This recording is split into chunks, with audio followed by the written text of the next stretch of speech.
I want to talk about some kind of basic rules for people this summer who have worked so they can not screw it up. Lana, I want to start with you because I think that a lot of people have this impression that if you have a government job, there's no way to lose it. And I don't know about you, but I actually know some people who have been let go in mid-clerkship. So maybe you can tell us a little bit about the kind of things that will cause you to lose a cushy government job.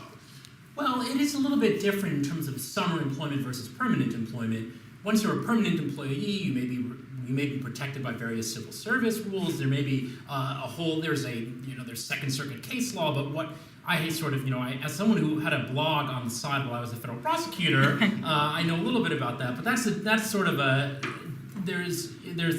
another story. In terms of your summer employment at a government organization, in a judicial chambers, in a prosecutor's office, or at the Justice Department, I think the standards are going to be somewhat similar to what you would see at a firm. You want to do good work, you want to be hardworking and smart, and you don't want to call attention to yourself for your personal conduct. So I think that in many ways is just as it would be at a firm. The advantage of working for the government is too poor with this imminent shutdown.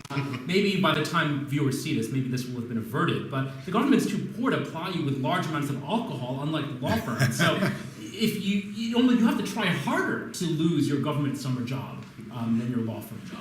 Speaking of alcohol, my favorite subject, Anastasia, a lot of summer associates, when they go in to their firm jobs, they're very concerned about having that kind of classic models and bottles, if you will, experience. So do you have any advice for summers who are trying to figure out how to balance the work-life balance aspect of the summer associate experience? Stop drinking. No, I could never do that. So I think you need to really approach your summer associateship as an 8-week or a 10-week interview. You need to behave as if you're actually working at the firm.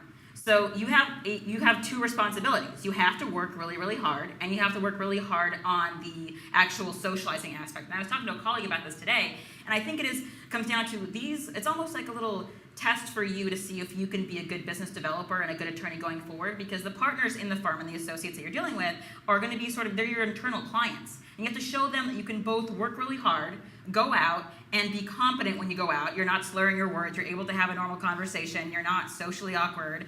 You don't take your clothes off and jump into the river. Just the basics. And then you're able to still come back to the office and work really hard. You don't have, you're really trying out for a very high-paying, difficult job. Being an attorney is a very demanding, difficult job. And you need to show people that you're an adult and you're a professional and you're able to take that on once you get the job. So you really do. You get two jobs. Sorry. You don't get to really enjoy the models and bottles and hang out and have amazing dinners. Sometimes you're going to have to maybe go back to the office and finish that brief. It's just the case of it. That's what's going to happen when you start practicing. Get used to it now.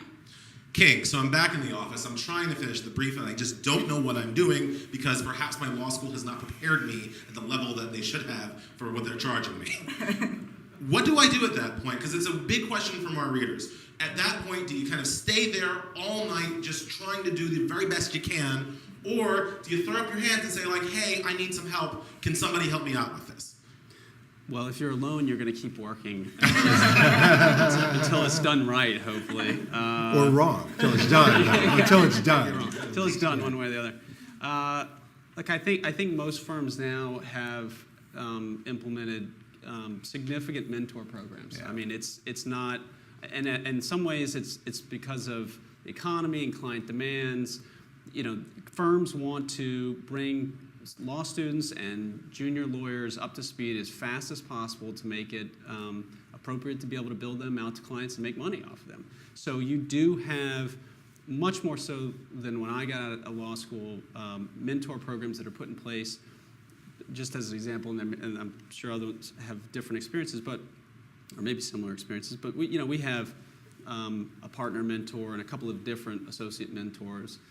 One's more senior that's going to be able to answer strategic legal questions. The more junior one's going to answer the questions like, where's the bathroom? So, but you have to, you should utilize those. I mean, those mentors are chosen because people think that they fit your personality. They're there as a resource. Shouldn't feel embarrassed to go utilize them. In fact, If you ignore that resource and hand in bad work, that's going to count against you a lot more than if you reach out to utilize something that's actually designed to help you. Steve, a lot of our readers feel that in a smaller firm environment, one of the issues, one of the pitfalls, perhaps, is the interoffice politics. If you're a summer associate at a firm, let's say under 50, under 30 lawyers, how much time do you really need to spend kind of going to every partner that you can and doing your best kiss-up job possible versus kind of burying your head in the Westlaw notes? Well, I think doing your best job possible, not your best kiss-up job possible, is the key. I don't really think it matters in a small firm or a larger firm. In our firm, which is smaller, we have huge emphasis on teamwork. I mean, it's, we place that in importance, equal to intellect and second to integrity in terms of what we look for in people, because you can be very smart, and if you're not a team player in our environment, it doesn't work.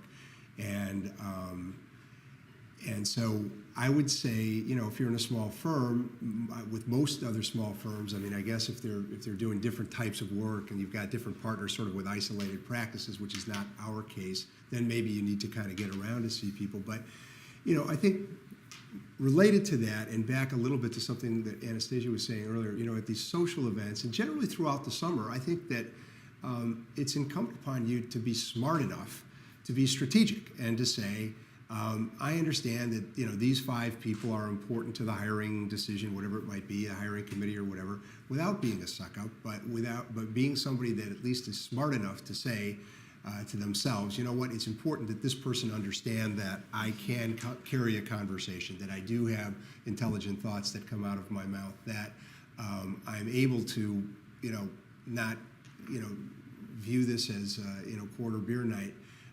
When you're at a firm cocktail party. It's insulting to the firm, though. I mean, I think that's the other thing is people don't understand that if you behave this way, it's a huge. These people are paying for you Right. to come to this event, and you have the gall to show up and just get drunk and stupid. I mean, that I mean, you're clearly sending a message at that point.